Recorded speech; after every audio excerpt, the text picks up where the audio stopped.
Welcome, Black Hollywood Live fans. On today's Fit Club, we talk food, fitness, and an Olympic state of mind with star of the Simone Biles story, Jeante Godlock. Stay tuned for more. You're tuned into Black Hollywood Live, Fit Club. Welcome, Fit Clubbers. We are back, jamming out to a little Beyonce, a little old school action, right? Had to get it better than last week. Take those reins away from you, Well, Shaka. I apologize for last week, guys. As always, my name is Shaka Smith. You guys can find me on Twitter, Instagram, and Snapchat at Shaka Strong. And hi, guys. You can find me on everything at TK Trinidad. And our wonderful guest, Miss Jeante Godlock. Where can they find you? Hi, you can find me on Instagram and Twitter at Jeante. That's my name with an underscore in the middle of it. JEA_NTE. Nice. Well, thank you so much for joining us. We're glad to have you. Thanks for having me. Well, we've got a couple different stories to delve into, and then we'll talk a little bit more about the Simone Biles story. That must have been an incredible experience. Absolutely. Wow. But I guess, when it comes to fitness and playing Simone Biles, we got to talk about food. And a new study came out talking about ultra-processed foods and their link to cancer. No real big surprise in terms of that link, but they looked at about 105,000 adults. And all these adults had a list of 3,300 foods that they looked at, and they found that based on this list of foods, that the adults that were more prone to cancer had been using ultra-high processed foods. Apparently, the American diet, 60% of our diet is ultra-high processed foods, 50% of the Canadian diet. So we got a little Canadians in there, TK. But yeah, I guess training-wise, when you're looking into foods, how are you picking the foods you're eating? What does your diet look like when you're trying to be in optimal health? For me, I usually eat pretty healthy, especially, training for this movie, I was on a very strict diet. I try not to eat overly processed anything. I try to eat raw foods. I don't eat any meat, so that already kind of helps me a little bit. I'm not completely vegan because I still eat fish, but I try to eat, as healthy as possible. But I don't like fruit. Really? No. Don't like fruit? That's interesting. No. Well, that's probably save you some sugar, I guess. Yeah, I don't eat fruit that often anymore either. No? Wow. Like once, it's a treat now for me. Yeah. Versus they say, oh, you should have like one piece of fruit every day. It's just kind of like, I'm a sugar addict and I know that. So the more like I could stay away from things that are sugary. It's the gateway. The apple is the gateway drug for me. But yeah, I wasn't really surprised by these findings. Were you surprised by the amount of processed foods we're taking in? 60%. That's a lot. I'm not surprised. People I'm not eating that surprised. bologna and all that stuff. Yeah, but hearing it just is like, you're just like 60% of your diet. Yeah, but you have to being in LA, we're in this strange place where you have, some people in different parts where it's just like they eat what they eat. But being in LA and in the industry, we're lucky enough where we see people eat generally healthy. But people that are not phased by all that stuff and they eat I remember this one chick, she was like making hot dogs for her kids. And to me, I'm like, oh, no, I'm good. I wouldn't give that to my kids, but that's because I live on a different, that's not how I want to eat and that's not how I want to feed my children. Yeah. But to some folks, that bologna and that hot dog and they want something quick, they cut up the hot dogs and they put it in ramen. Like, what the hell is that? Like, that's not cool. When I was in college, though, that might have been like nice. No, I remember actually when I was in school, I had a full ride, and in the summer, they actually decreased the money that we got. So I'm like, all right, I'm going to buy this case of ramen. That thing stayed in my apartment for 4 years. Like I didn't touch the ramen at all. Like it's all right, cool. I'll find a date. Take me out. Like it was. I can't do it. I haven't had ramen since college, and I will never go back unless it's like fresh. Yeah, like the real. The real deal. Nobody wants that. Do they even sell that stuff? I mean, I won't get it anymore, but I still have nostalgic memories about it. I used to love it. Oh man. No good memories. Yeah, I know, right? The moment you start eating that again, that's the moment you need to look at your life right now. Things have gone downhill. But it was like 25 cents for like 10. That's what I'm saying. You know what? It still might be that, which is another reason why you no shouldn't inflation eat. when it comes to ramen. Oh, man. Our next story talks about the Olympic mindset, which I thought was interesting. So they have 3 mental tricks or tips to differentiate yourself and get to gold rather than silver. I thought some of these were interesting. The first one was think fast, well, obviously. But I guess over time, as you train, you think a little bit quicker about the movements and things you make. I imagine as a gymnast, that probably played a role. You start off kind of slower. Do you feel yourself thinking quicker when you start getting moves down? It's so funny. I do gymnast things, so I am not a gymnast, but I know how to tumble. Okay. So, like doing stuff on the beam and the bars, I can imagine you have to be very quick on your thinking so you don't face plant. Catching one bar to the next or even just landing on the beam. Those things are crazy. But I do have a dance background, and just picking up choreography quick is a skill. So you always have to think fast, and I think it really does help. Did you find you started to think quicker as you were training for the film, and like on the balance beam you had mentioned? Did you start to like? You know what? I did have to think quicker because it's we had such a short amount of time that we filmed that movie. Yeah. So I had to pick up things really quick, and I learned. I had a training coach, gymnastics, that taught me like the basics, and they were like, okay, so you're gonna do this on film, and I was like, okay. So I had to pick that up really quick. So yeah. I would think though, like even if it's like, say if you're getting ready to like tour as a dancer, right? You have all these weeks to get ready. By the time you get on stage, it's second nature. Like I don't think. Yeah. I think if you get to this competition, like you've been training so much that if you have to think quick, the only time you have to think quick is if something goes wrong. Yeah. But it shouldn't be. You shouldn't be thinking like, okay, I'm gonna do this. Like it should be automatic. Yeah. Like I feel like, who wrote that article? You know what I mean? Like, were they an athlete? Like what's going on? Well, no, but they were saying part of it is being able to think quick when something goes wrong. So that Right. you train so that if something messes up, you're able to think quick, make that quick adjustment. Whereas someone who hasn't really trained that well is not going to make that quick adjustment. Yeah, but then you wouldn't be in the Olympics. Well, or you might not get gold. Maybe you're not I as was good thinking as the quick guy. filming this movie. You're right. I was like, okay, all right. But I was thinking, I can see what you're saying though. Like for instance, Yeah. take like a hurdler, right? Yeah. So somebody who's a hurdler and they go through the practice, right? And they hit the hurdle. Yeah. But they never hit the hurdle and continue on with the race. Yeah. If they're in a race and they hit the hurdle, you're used to stopping, Yeah. right? But somebody, a really good coach, Yeah. they're gonna see like, no, okay, you hit the hurdle, like keep on going, Yeah. and you keep cycling so that if it does happen, you know what to do. Yeah, So it's exactly, gonna be yeah. the same thing if you're training. Obviously, you want to train to perfection, but You have to train a little bit for the mishaps. yeah, that you happen train for over the time. mishap. So when the mishap happens, you roll through it. Yeah. So Any mishaps though for you during this filming? oh man, there's yeah, is there two. bloopers reel? There's two. There is a blooper on my Instagram. If you go look for that. I was swinging on the bar, and the director said, "Okay, so on 3, you're gonna let go," and it was a scene where I was supposed to fall. So, me being me, I was like, "Oh, I'm getting some good height." So instead of letting go on 3, I let go on 2, and I really wasn't ready. And I face planted into the mat. Chalk went everywhere. It was so bad. They didn't use that take, no. They actually did use that in the Oh, movie. okay. Like it was for a because fall. it was so funny, and they shot it in slow-mo, so they used it. Oh. There was one other time we had about 300 background. I was running on the vault strip. Ouch. She's like, okay, you're going to do a round off. I crashed. Oh. I almost crashed into the camera guy because it was so bad. But yeah, those are my only 2 mishaps, like my big mishaps that everyone like laughed about. Ouch. Well, you made it through. I You did make it through. Is the vault one on your Instagram? He's I was like, that "We're one gonna look that one up." sounds real No, and they only have that on the footage. I'm like, somebody needs to release it. Well, some of the other tips for the gold medal state of mind, I guess, well, this one really applies more to figure skaters. But I guess they do something called spotting, which is when you spin, right after they spin, they focus on a particular point, and they use that to balance them. Don't they do that for dancers too? Yes. Oh, have you done that before? Yeah, you don't spin as fast, but you Yeah. definitely spot when you do pirouettes or any type of turn. Yes. Oh, okay, got you. Learning something new. And then apparently, even after spotting, if you do this all the time, your vestibular system takes over. So we have sensors in our inner ear that have fluid. So when you stop spinning, the fluid keeps moving, and then you think that you're still moving. But over time, your brain starts to go, wait, that's a false signal. I'm not, and it dismisses it automatically. Did that happen for you as a dancer? No. So wait, what is this person saying? No. Well, it's science. Right.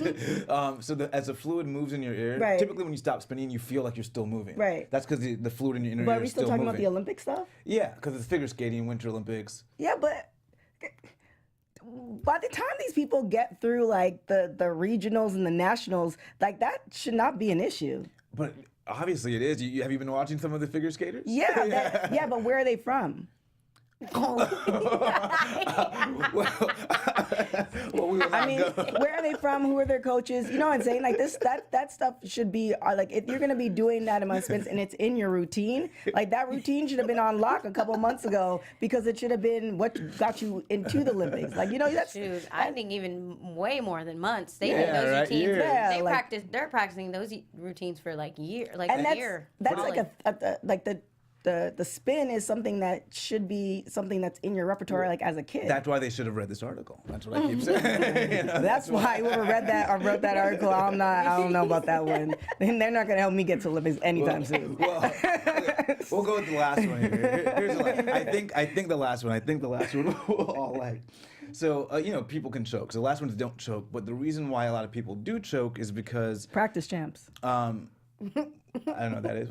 You don't know what practice champ is? No. So, did you play any sports? Yeah, well, you know, I- you know what practice champ is? No. Practice champ. So it's somebody. Canadian? Yeah, it's not. Actually, it was when I was running track here that I learned about. So you have those people who like go all out in the practice, like they go on 100%. They look amazing, and then they get into the race or they get into Yeah. wherever the competition is and they choke. Oh, okay. So it's just kind of like if you do that Practice multiple, champ. yeah, then I you do it on actually like that multiple, term. yeah, if you do it on multiple occasions, then that either you're looking at something psychologically, like what's stopping you, or all this other stuff. Yeah. But again, that's something that obviously people do choke in the Olympics, Yeah. but that's not necessarily their performance. That's if- usually mental. Well, yeah, it's the mental. yeah. And so what they're saying is the reason they, or the large reason that a lot of people choke is that they focus on the winning and what they're going to get after they win.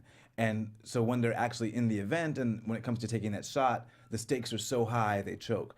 So what they actually recommend is getting yourself, not, I guess, comfortable or making yourself okay with losing. So that once you're actually playing in the event, that the stakes aren't so high. Like you've already gotten to a place where win, lose, or draw, you feel very comfortable with the way with life. But I've had things where I thought if I lose, my life will be over. You know what I mean? I still stepped up to the plate before. We still got it done. But What are we talking about here? But I can see swimmer, water polo. Okay, all right. I'm just like, what? Inappropriate. This is the after dark episode. You know I always take it there. But did you, I guess in your career, find that you use any things to help you mentally get through, and even throughout the filming? It's interesting because, being an actor and auditioning and stuff like that, it's not necessarily like, it's kind of just be okay with not getting the job. Yeah. Be okay with like, they just went with a different choice. And I use that all the time going into auditions and stuff like that. So it's not so much like you're going to practice to fail, like, okay, you're never going to book a job. But, you just become okay with like, all right, on to the next one. It's not. Yeah. So I think, I live that every day, all the time. Because if you put your, all your hopes in this one job and you don't get it, now you're depressed, you sometimes people don't come out of that stuff. So you kind of just have to have a good mindset. And it is all mental, like you were saying. So, yeah. Yeah, with the acting in particular, I remember one girl was telling me, because she had worked for a casting agent and now she's actually an actress, and she said, with that, you could be auditioning and you could kill that audition, but you can literally look like that person's ex-wife. Yeah. Or they might not like your name. It has nothing to do with your acting. So it's like, I feel with this industry in particular, once you get over yourself, meaning like the world doesn't revolve around you. So meaning that you could have put in like 100% and you might not win the goal because that person, might have went through something tragic and it put them over the top where, mentally and physically they were just ready. They were just better than you. Yeah. And once you realize that it's not necessarily about you, then you can get over yourself. But when you kind of take it, it's like, oh my God, like they didn't pick me because of all these other things, then you just getting all in your head, and now all the future stuff it's gonna be prevented from that. It's almost like they have a saying like leave it on the track or leave it on the field or leave it on the court. Like once it's done and you've given your 100%, You gotta then walk away. yeah, and just then know walk that away. that was good enough. But again, if you didn't train and like you can't spin, you getting dizzy, then you need to just reevaluate a lot of other things. So I'm just saying. Oh man. Yeah, I can imagine figure skaters still get dizzy. They shouldn't. Yeah, that's kind of crazy. Yeah. No, but I mean, It's the author. I know. I think But- if you take an off season, you got to probably reacclimate. I will say this though. I mean, the Olympics I can't even imagine what that's like. Yeah, the pressure. That's the pressure, the lights, everything. That's on like a whole other level. So, and it's pressure. adrenaline. Yeah. I guess if you get dizzy, it's maybe adrenaline And that you didn't. again- And even also though, I think the weight, especially for a first-time Olympian, you seem incredulous. Are you to get to that level? Like most people are training when they don't show up at 21s like I want to be a figure skater. They've been doing this from like 3, 4. And the fact that like especially I mean I can't speak for other countries, but I know in America, especially with like crowds and stuff like that, and parents who are well, put it like this: when I was running track in Canada, I recall you might have less than 100 people. My very first track meet in the U.S., like the stadium was packed, and it was just for like a bunch of nobodies, including myself. You know what I'm saying? So if you're training and you've been training all these years and you're doing the nationals and all this other stuff, that stuff should not be an issue. Like I honestly think that once you get to that level of the Olympics, it's either you didn't put in the work because you've been there often enough or all this other stuff. But wait a minute. You are older now. These are kids. These are 18, 19, 17. I think that your brain necessarily, even though you can go through mental things that kind of break you down, especially when you realize I'm 17, I'm representing my country. I'm not just representing myself. No, TK is not having it. No, because you have to think about the work that you put in. Like think of like the. I think you'd be a good coach. I think you'd be a good coach. If you think about the She's pressure, like, listen. I know I put a lot can't of be work like in here. yeah. Well, I Don't play mean, me. think about all the pressure that you put on yourself to get to those levels. Like you don't just start off with nationals. You're competing within your community, then you're competing within your state, then you're competing all these little things. I still think though, and maybe you can speak to this because like you had to portray like a young Simone Biles and kind of those mental pressures. Is when you're that young, I think, and you shift focus because I think a lot of times you're on fumes when you're that young. Because even when I was playing water polo and swimming, it was just like I didn't know what I was doing, and then at moments you have a sense of the gravitas of where you are. Like, for me, it was like a state championship. It was like, oh wait, we're like. So I imagine now take it to the Olympics. Then you start to go, my first Olympics. I'm representing my country. I'm in some other country right now. I'm not even in my like where I go. That mindset might start to shift and change, and you might get into your. That's own where head. you have a coach. Well, yeah, of course. Because but, like they in the States in particular, depending on what sport you're doing, that's a whole nother topic as far as funding, but they have psychologists on deck.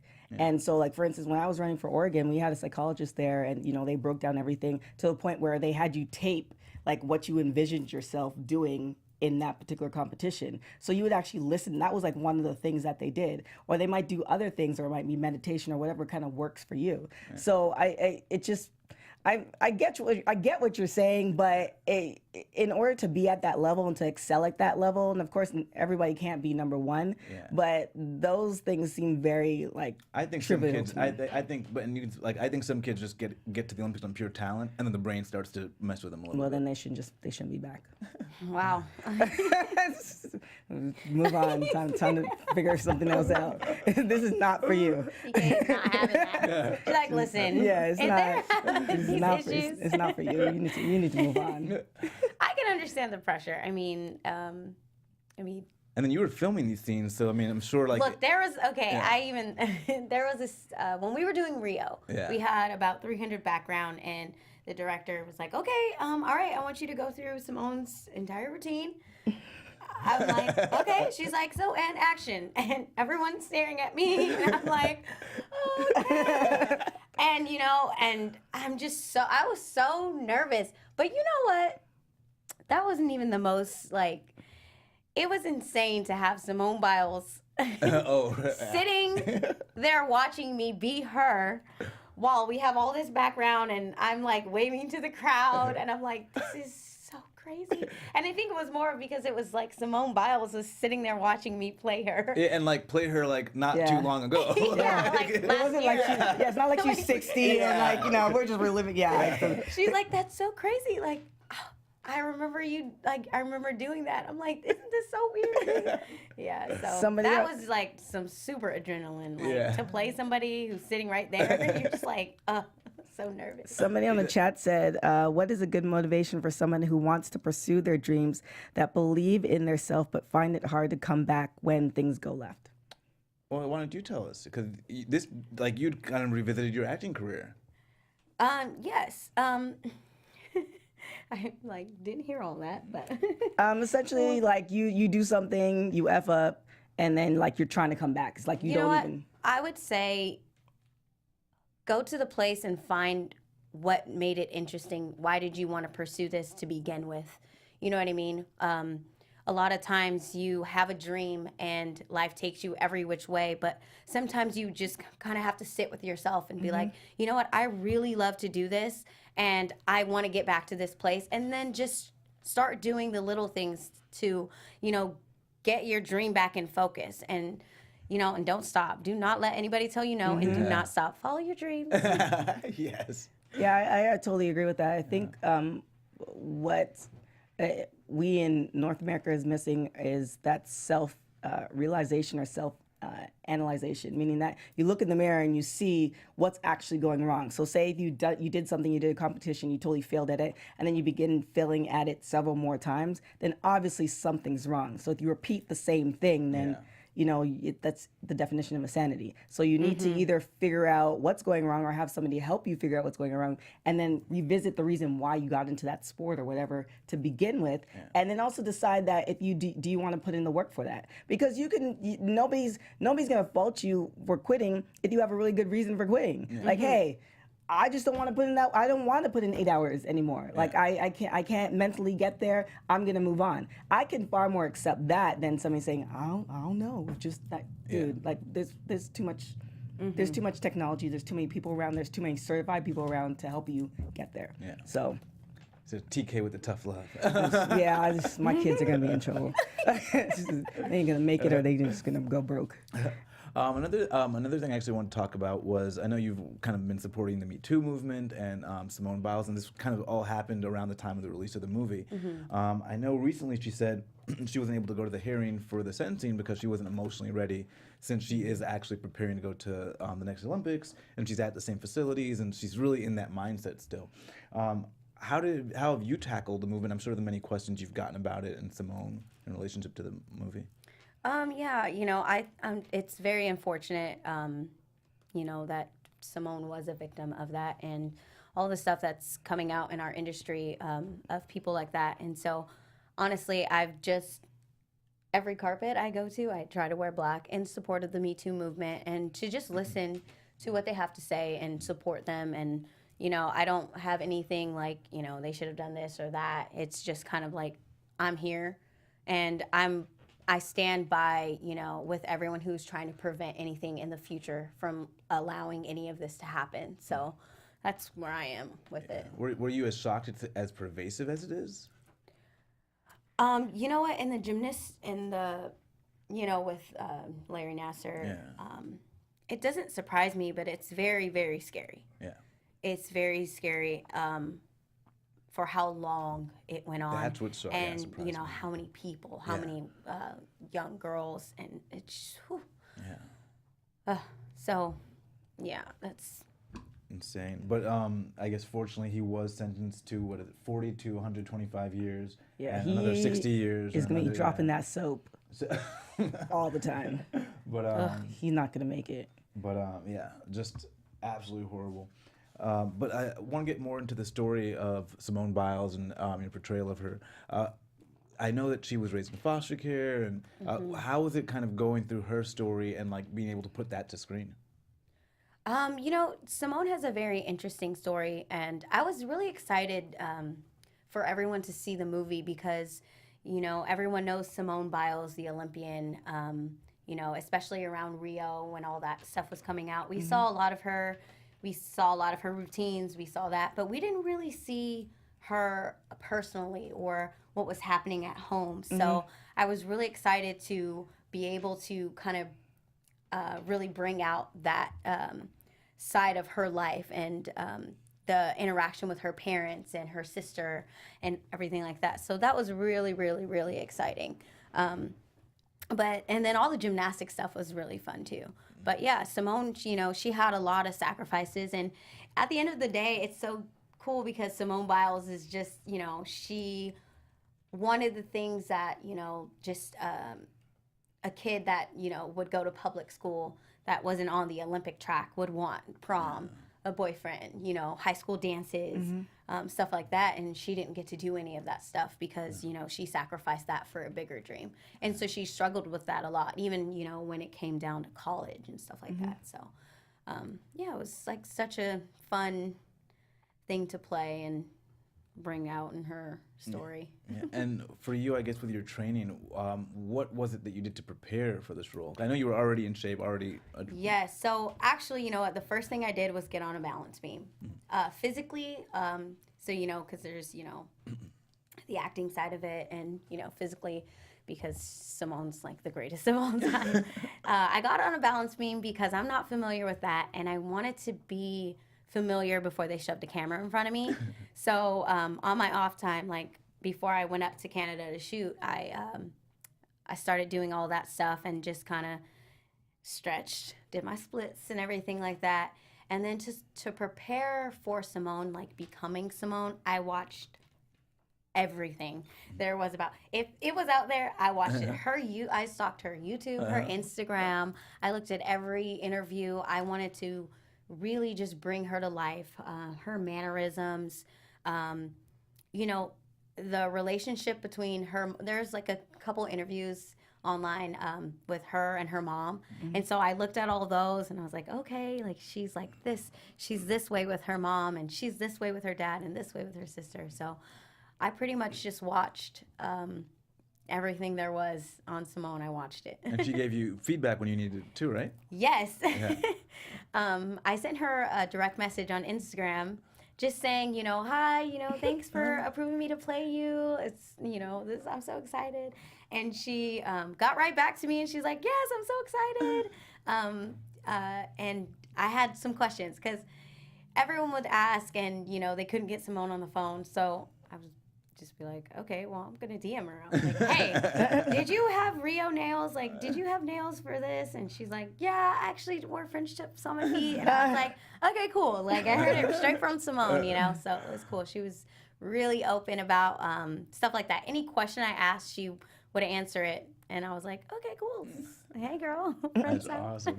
No ego. When I saw her on the Dancing with the Stars, that's kind of when I got to, like, see her personality. I don't know if you saw it, but it's like, Dancing with the Stars, they kind of do some of the dances a little bit more sexier. Yeah. So when they were asking her to do that, you can see how uncomfortable she was because she's literally spent her life in the gym.